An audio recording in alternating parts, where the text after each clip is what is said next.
here on the show, and we have Caleb Williams, overrated, right? We have just a little bit.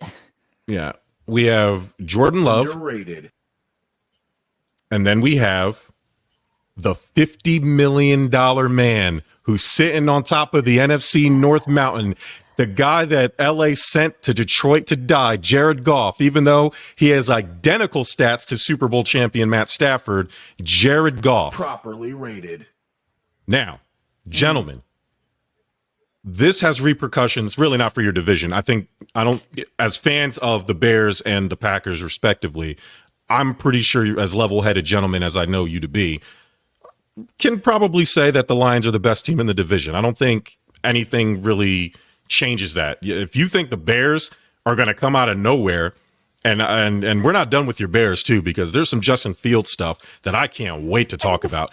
Because we can talk about it. We could talk about it. So we'll get to that in a second. For sure. The more important thing is that Jared Goff is essentially what I guess is setting the QB market, right? Because Jordan Love's going to be coming up here in a little bit.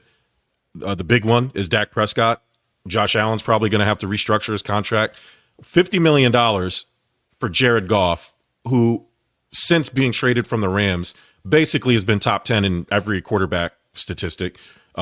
People kind of wrote him off, but he's been pretty good for Detroit. Like, you got to remember what Detroit was when he got there. Like, it was nothing. And and it's not, obviously I'm not saying add Jared Goff in some water and you have a contender. There was a lot of other things that happened, but he was sent there essentially to die. And Matt Stafford was given basically the world best roster and during that Super Bowl run. So I think Jared Goff deserves some flowers. Like, he played himself into a big contract. Dan Campbell, Stuff About Sports unofficial coach of the year, basically said Detroit, not you earned Detroit, but basically Detroit earns you. Like, you were our gift. You helped us achieve this. You disagree? You disagree with what's going on? Fuck Why? that, bro.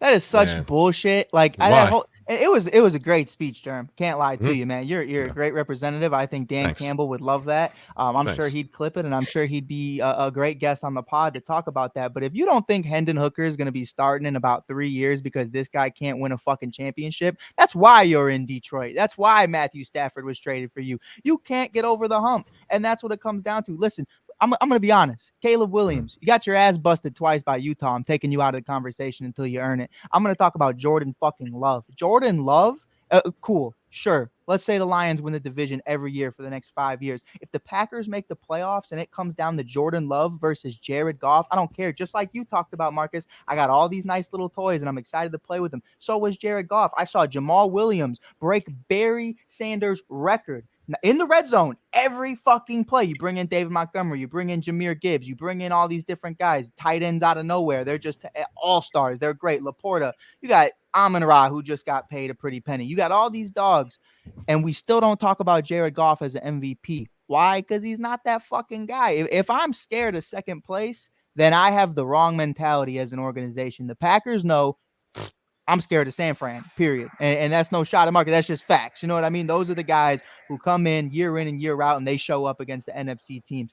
The Lions, there's a reason they got their ass dusted. And it's simply because Jared Goff can't finish the big one. I'm not sure. Aiden Hutchinson, dog. That secondary they have now, dogs. Those weapons they have offensively, dogs. And the weirdo that bites people's kneecaps, dog.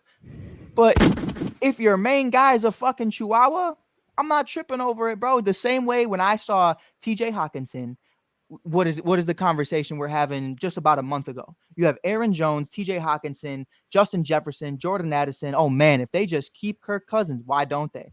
Because, brother, if I just wanted to win second place every year, I'd be the Chicago White Sox. But I'm not. I'm trying to win a championship. I'm trying to do something. I want to be great. I want to get over the hump. For them to go after, like they always do, oh, man, white guy with above average stats, throw $1 million at him, but then shit on Dak Prescott. It doesn't make sense. You know, it's just one of those things for me, bro, where if I'm Marcus, forget the Bears. If I'm Marcus, if I'm the Green Bay Packers organization, I am not tripping whatsoever about Jared Goff being a part of this fucking franchise for the next 3 to 5 years. Because I promise you, that boy from GBO, Go Big Orange, Rocky Top, Hendon Hooker, he's coming for your job very quickly. And I'm excited to see him ball out. Germ, give no fuck about Jared Goff whatsoever. Let me just give you the list of the quarterbacks in NFL history to throw for 30,000 plus yards with less than 100 interceptions. You guys ready? Of course. Jared Goff. Hold on. And that's it. What's the thing again? Jared Goff is the only quarterback in NFL history to throw for 30,000 plus yards with less than 100 interceptions. Okay, now please name every other quarterback that has over 30,000 yards has played a significantly amount longer than he has. I'm just saying. I mean, the bar starts somewhere. That's like the ultimate cherry picked stat. Listen, I can't. Listen, all we can do is tell the truth on this platform. All I'm doing is giving you the stats. I can't. Half of it. I just listen. I don't know. What has Dak Prescott done more than Jared Goff to earn that type of money? Exactly, and that's my point. But like they're talked about so differently, though. Like I'll tell you but Jared Goff is better than Dak Prescott. That's the point. But I'll name you this: out of everybody in the NFC North right now, here's a little stat for you, Germ. Name the one quarterback that's lost a Super Bowl. What do you mean lost it? Who lost the Super Bowl? Didn't Jimmy Garoppolo lose it when he overthrew old boy? What's his name? North, he's not in the North. Oh, you said NFC North. NFC North. My bad. The only quarterback to lose the Super Bowl. So Jared. We Jordan just tell facts, right, Germ? I got you. That's what we do here. I got you. I mean, out of the ones that played in it, I mean, I guess you got to get there. I mean, if you want to, I'll just. I mean, talk about how many rookies, but I'm just saying. How many of those NFC North quarterbacks actually won the division? I mean, like we could do this all day. We could do those. What were you saying, Dwayne Marcus? I don't know that you can definitively say that Jared Goff is better than Dak Prescott. Like I don't know how we're able to comfortably. Why? He has more success and he has better stats. I mean, what other measurement do you want? He has more success how? Playing farther in the playoffs? Are we just talking about his career in Detroit? Anywhere. I'm just as a player. Because we're just talking about his career in Detroit. Then I know the king of 3-year sample sizes is not basing one deep playoff run for Jared Goff as that being enough. How many NFC title games has Jared Goff played in? One. How many Super Bowls has Jared Goff played in? In Detroit? How many? Jared Goff, the football player. He can't help that he was traded. That's not his fault. I'm talking about he played football, right? Jared Goff now is not Jared Goff in LA. These are two different. Okay, fine. Okay, cool, fine. We'll do Jared Goff in Detroit. How many NFC title games has he played in? One. How many NFC title games has Dak Prescott played in? None. All right, then. Case we are in the results business on Stuff About Sports, not the excuse-making business. Who has had better teams in Jared Goff's span of time? Who has had better talent around him in that span of time? Dallas has. I don't want to hear this shit about Dak Prescott being treated unfairly. You were a loser, dog. You were a loser. I don't think that Dak is treated unfairly. I think that. Well, I do think that. No. People think Dak. That's the problem. People think Dak is being treated. No, he hasn't. He just hasn't produced results that are tangible. He has a monster regular season game, but then he gets like a scapegoat, and it's Jerry Jones's fault all of a sudden. Dak Prescott with the roster that if you switch Dak Prescott and Jared Goff, guarantee you the Cowboys would have played at least one NFC title game. I'll give you that. We say that though, and then I see guys like Kirk Cousins get $200 million, and I'm kind of like, what's the difference between Kirk Cousins and Dak Prescott? Kirk Cousins is better than Dak Prescott too, just by stats. What has Kirk done though? Nothing. He's just been better. That's what I mean, though. You know, like you're not a winner. None of these guys we're talking about are winners, and that's the problem. If we base off stats, that's great. You know what I mean? Chicago Bulls, all the players on that team, great in stats. I mean, I can go on a parlay bet right now on Cut. You can check out Cut later on. But you know, it's definitely something to where you understand these guys all together are fucking dog shit. You know, Zach LaVine will give you 20, DeMar will give you 40, but you'll still get blown out by 30 without Terry Rozier and Jimmy Butler. And the same thing with these conversations about these quarterbacks. Yeah, at the end of the year, 4,000 yards, 30 plus touchdowns, maybe less than 15 interceptions. But who the fuck are you come February? And that's where I'm like, these guys are all the same fucking dude. They're just in different positions. And at the end of the year, their stats are just a little different. Okay, so LeBron James has never been the highest paid player on his team. Nobody's contract nobody ever gets paid what their value is. You have to get paid based on what you do. So like you're paying him in hopes that he gets you there. Because then if you have to pay everybody based on postseason success, then nobody's getting paid. But since Jared Goff has gotten to Detroit, he is second in passing yards, third in touchdowns, fourth in QB wins with 21 wins, and he's he's brought them their first division title since '93, their first playoff win since '91 in an NFC title game. Prescott, how long has Jared Goff been in Detroit? 3 years. 3 years? Am I correct? How many double-digit win seasons has he had in Detroit? I think last year was their first. So I don't care. But they were building a team with Dan Campbell. They were building a brand new team from scratch with a terrible salary cap. That's fine. They're ahead of schedule, if anything. Having 21 wins in 3 years, when half of those wins came last year, means nothing to me. Means absolutely nothing to me because they weren't winning double-digit wins the year before that. They didn't have double-digit wins the year before that. So that's fine. Dak Prescott is not a bad quarterback. Dak Prescott, up until this past season, had more playoff wins in his career than Lamar Jackson. And no matter how many times anyone wanted to talk about it, whether it's on Twitter, Instagram, podcast, whatever, no one wants to bring up that fact because Lamar Jackson has 2 MVPs, but he doesn't have any playoff wins. So if we're in the results business, right, and if we're going to look at Dak Prescott and say, yikes, Dak, you're bad, then what I need to do is I need to look at Lamar Jackson and figure out why he's throwing to Isaiah Likely in triple coverage with the game on the line against the AFC Championship game when a trip goes to the Super Bowl. Lamar Jackson's been to no Super Bowl since he's been in the league, but we're supposed to look at him as a top 10 quarterback. Josh Allen, sorry, Germ, no Super Bowl since he's been in the league. We're supposed to love Josh Allen and jerk him off all the time. Like, what are we doing? If Dak Prescott played for any other team other than the Dallas Cowboys, we would be able to look at Dak Prescott objectively and say, you know what? He's a really good quarterback. Do I think Dak Prescott is a Super Bowl winning quarterback? No. Dak Prescott is not going to hand deliver a Super Bowl to any of the 32 franchises in the NFL. But if you build enough around Dak Prescott, can he play well enough to get you there? Absolutely. Will he win it for you? No.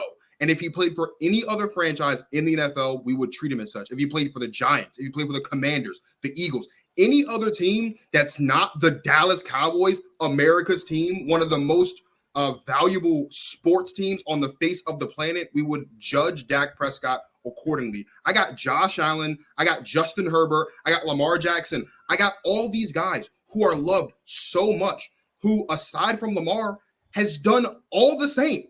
All these guys have no Super Bowl appearances. All these guys have no Super Bowl wins.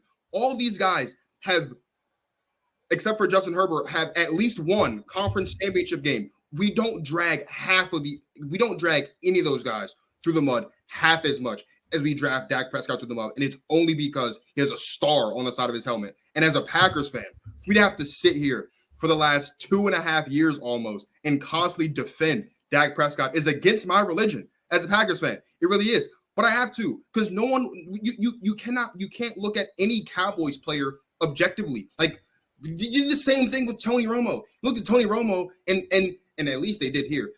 People called Tony Romo Tony Homo for like forever, just because it was funny, because he was god awful. And when you really look at it, Tony Romo wasn't crap.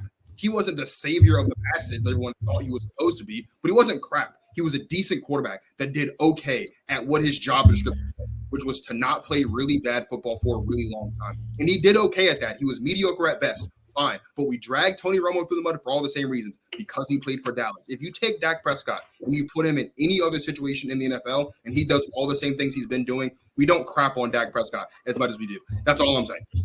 I like, my favorite part of today was the jerk off of Josh Allen. That was my favorite part of today. Jerm Edwards is the king of the Josh Allen jerk off club. Sure am. Coconut oil, baby. Here, bro. I watched Josh Allen in week 1 last year donate $250,000 to Jordan Whitehead because he was feeling funny, because he wanted to just throw deep balls down the field all game, and he threw 3 picks and got Jordan Whitehead paid $250,000. We don't talk about that though, because he can stiff arm Aaron Donald. We don't talk about the fact that Josh Allen hasn't been. That's facts. That's facts though. Like, let's be honest here, bro. Like, that's hard though. Stiff arming AD is crazy. Stiff arming AD, there's only one person on the face of the planet that can do it. It's Josh Allen. I got you. The last I checked, he hasn't stiff armed Aaron Donald in a Super Bowl. He didn't do that. He doesn't stiff arm Aaron Donald. When you retire early because you're a pussy and don't want to be a part of the revamping of the Rams. He had a chance to play Aaron Donald. He had a chance to play Arizona in the Super Bowl. Sure. He let Pat Mahomes walk. He walked into Pat Mahomes' crib, and Pat Mahomes snatched his chain. But what we're not gonna do is act like you're just walking into Patrick Mahomes' house like he's nothing. Like that's, I mean, you walking into the dungeon, dog. Like that's. I don't care where you're going. That's the craziest. I mean, what do you do? What do you do? Like Tom Brady walked into Patrick Mahomes' shit, and it was a battle.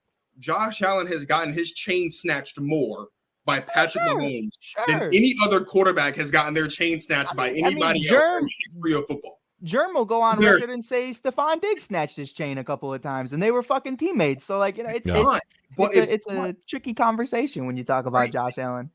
And I agree. I think I'm with you though. I'm 100% with you. Very tricky. And I think the only reason why we show Josh Allen all this love and we give Dak all this hate is because Josh Allen doesn't play for a franchise that's worth almost $10 billion. He plays for the Buffalo Bills, a team that went to 4 straight Super Bowls and couldn't get the job done one time in the 90s. And so anything that they see that's even close to getting to Super Bowl is amazing. But we're not going to look at the fact that he's been to no Super Bowls. He's won no Super Bowls. He's won no MVPs. Despite the past 3 to 4 years, he's been like the media's favorites, the fans' favorites to win MVP every year, and he doesn't do it. Like, I'm sick of Josh Allen, bro. I know it turned in like a whole different thing, but like that was my original point of like guys like Jared, guys like Kirk, guys like Dak, guys like, respectfully, guys like Justin Herbert, who proved nothing to me when you had Keenan Allen and all these other dogs, Austin Eckler, like, respectfully, man, like, yeah, you're number 2 in passer rating, you're number 3 in this, but I'm not playing fucking Madden, bro. I don't care at the end of the season awards. Like, you know,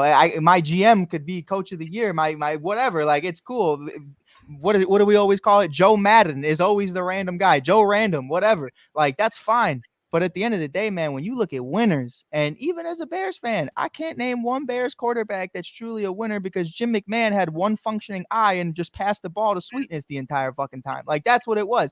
And you rode the 85 Bears defense. Like, when we talk about winners, Germ, that's why when we talked about Jared Goff, I'm not tripping, bro. Like, I know what he is and I know the product. Like, statistically, he continues to get better and better. But as a winner, I can't bet on you. And what we didn't even get to touch on, Dan Campbell, you want to keep going for it on 4th down? Keep fucking going for it on 4th down, brother, because they have a high success rate, man. I'm just saying. Keep doing it, but we saw what happened in the playoffs when they tried that shit, and it just didn't go for them. And I think, you know, that's one of those things for me where it's like, at the end of the day, I'm a huge believer in defensive head coaches not being able to win championships in today's NFL at a consistent level, especially when you throw Jared Goff into that. I think it's a problem. And I think a blessing for Jared Goff is that Ben Brown, or is it Ben Brown? Ben Johnson, their offensive coordinator. Ben Brown's the Chicago Cubs pitcher. But you know, Ben Johnson is somebody that I think they are blessed to have been able to retain, that he didn't get a head coaching job.